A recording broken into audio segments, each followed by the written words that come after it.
সোণাপুৰত অবৈধ কাৰখানাই জনস্বাস্থ্যলৈ কঢ়িয়াই আনিছে তীব্ৰ ভাবুকি নথিপত্ৰবিহীন কাৰখানাই ব্যাঘাত জন্মাইছে প্ৰাকৃতিক সৌন্দৰ্যলৈ কাৰখানাৰ বিষাক্ত ধোঁৱা দুৰ্গন্ধই সৃষ্টি কৰিছে অপ্ৰীতিকৰ পৰিৱেশ অপ্ৰীতিকৰ পৰিস্থিতি 14 মাইলৰ হিলাণ্ড ইনফ্ৰাটেকৰ বিৰুদ্ধে গুৰুতৰ অভিযোগ উত্থাপন কৰিছে ৰাইজে পথ নিৰ্মাণৰ কংক্ৰিট অবৈধভাৱে প্ৰস্তুত হয় এই কাৰখানাটোত এনে ধৰণৰ গুৰুতৰ অভিযোগ স্থানীয় ৰাইজৰ হিলাণ্ডৰ ভুলৰ বাবে বিভিন্ন ৰোগে দেখা দিছে এতিয়া অঞ্চলটোত প্ৰদূষণ নিয়ন্ত্ৰণ বৰ্ডৰ ভূমিকাক লৈ প্ৰশ্ন উত্থাপন কৰিছে সচেতন ৰাইজে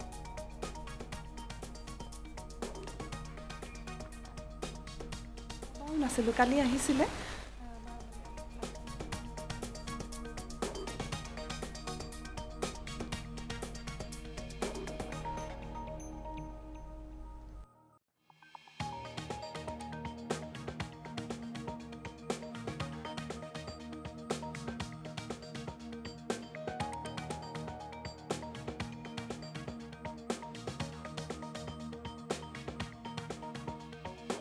যেটো ইয়াত এটা যেটো ফ্যাক্টৰি চলি আছে তাত যেটা ভয়ানক ধোঁৱা নিৰ্গত হৈ আছে ইয়াৰ ফলত মানে ওচৰৰ মানুহখিনিৰ পৰা বদাল ক্ষতি হৈছে আৰু গম পোৱা মতে এই কোম্পানীটোৰ কোনো নথিপত্ৰ নগৰ অবৈধভাৱে ইয়াত বহিছে তেতিয়াৰ প্ৰশাসনে ইমিডিয়েটলি বন্ধ কৰিব লাগে আৰু ইয়াৰ পৰা বেলেগত লৈ যাওক ক'ব লগা নাই কিন্তু ইয়াত যেহেতু ক্ষতি হৈছে আৰু তেখেতলোকৰ কোনো নথিপত্ৰ নাই যেহেতু অবৈধ তো এইটো ক্ষেত্ৰত তেখেতলোকক বন্ধ কৰিব লাগে বহুতো গোন্ধটো মানে ভয়ানক গোন্ধ এইটো তেখেতসকলৰ ষ্টাফখিনিও ওচৰত থকাখিনি গম পাইছে কেনেকুৱা এটা গোন্ধ তো আমিও যেহেতু ওচৰত থাকোঁ আমিও গম পাইছোঁতো বিভাগীয় কৰ্তৃপক্ষ কি ক'ব বিভাগীয় কৰ্তৃপক্ষ এইটো ক'ব খোজে যিহেতু বৰ্ণিহাট এৰিয়াটো এটা পলিউশ্যন নাম্বাৰ 1 এটা এৰিয়া পৰিছে যিহেতু তো এতিয়া চেম এৰিয়াটোতো বৰ্ণিহাট এৰিয়া পৰিছেতো সেই ক্ষেত্ৰত এই ফেক্টৰীটো মানে বন্ধ থকাটো ভাল নহয় আমাৰ অ'কে আছে বুলি কৈছে কাগজখিনি আপুনি অফিচত যাই যাব পাৰে সেইটো আপোনাক কাগজখিনি কেলে প্ৰভাইড কৰিবলৈ পাৰে নাই কাগজখিনি আৰু প্ৰচেছিঙৰ অলপ হেৰি আছে নাই আমাৰ কথা আমাকতো দেখাশুনি কৰি কাৰণেহে দিছে বেলেগ কিবা নাই না আমাৰ যদি প্ৰচেছিঙে হৈ আছে প্ৰচেছিং কমপ্লিট নোহোৱাকৈ দাদা কেনেকৈ চলে এইটো বহুত দিনৰ পৰা চলিছে পাব্লিকতো বহুত হেৰেছমেণ্ট হৈছে ইয়াতে বহুত পলিউশ্যন হয় আপোনালোকৰ ইয়াৰ পৰা ধোঁৱা বোলে বহুত এইটো আপুনি হেৰি কৰক গোন্ধৰ পৰা মালিকৰ লগত কথা সোণাপুৰত অবৈধ কাৰখানাই জনস্বাস্থ্যলৈ কঢ়িয়াই আনিছে তীব্ৰ ভাবুকি নথিপত্ৰবিহীন কাৰখানাই ব্যাঘাত জন্মাইছে প্ৰাকৃতিক সৌন্দৰ্যলৈ কাৰখানাৰ বিষাক্ত ধোঁৱা দুৰ্গন্ধই সৃষ্টি কৰিছে অপ্ৰীতিকৰ পৰিৱেশ অপ্ৰীতিকৰ পৰিস্থিতি 14 মাইলৰ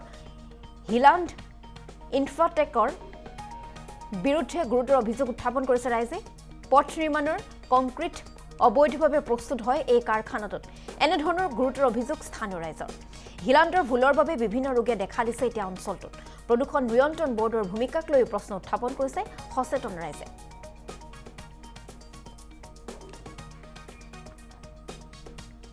নাছিলো কালি আহিছিলে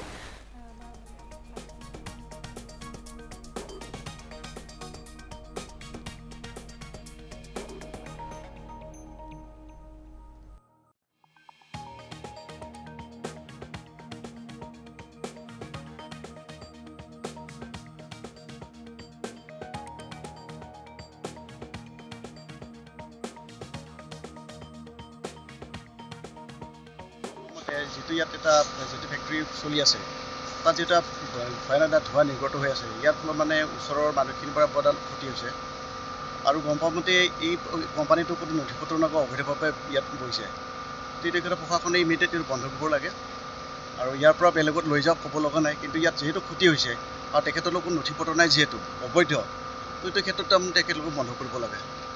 বহুতো গোন্ধটো মানে ভয়ানক গোন্ধ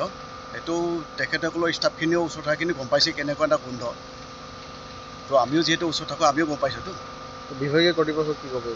বিভাগীয় কৰ্তৃপক্ষ এইটো ক'ব খোজে যিহেতু বৰ্ণিহাট এৰিয়াটো এটা পলিউশ্যন নাম্বাৰ 1 এটা এৰিয়া পৰিছে যিহেতু তো এতিয়া চেম এৰিয়াটোতো বৰ্ণিহাট এৰিয়া পৰিছেতো সেই ক্ষেত্ৰত এই ফেক্টৰীটো মানে বন্ধ থকাটো ভাল নহয় আমাৰ অ'কে আছে বুলি কৈছে কাগজখিনি আপুনি অফিচত যাই যাব পাৰে সেইটো আপোনাক কাগজখিনি কেলে প্ৰভাইড কৰিবলৈ পাৰে নাই কাগজখিনি আৰু প্ৰচেছিঙৰ অলপ হেৰি আছে নাই আমাৰ কথা আমাকতো দেখাশুনি কৰি কাৰণেহে দিছে বেলেগ কিবা নাই না আমাৰ যদি প্ৰচেছিঙে হৈ আছে প্ৰচেছিং কমপ্লিট নোহোৱাকৈ দাদা কেনেকৈ চলে এইটো বহুত দিনৰ পৰা চলিছে পাব্লিকতো বহুত হেৰেছমেণ্ট হৈছে ইয়াতে বহুত পলিউশ্যন হয় আপোনালোকৰ ইয়াৰ পৰা ধোঁৱা বোলে বহুত এইটো আপুনি হেৰি কৰক গোন্ধৰ পৰা মালিকৰ লগত কথা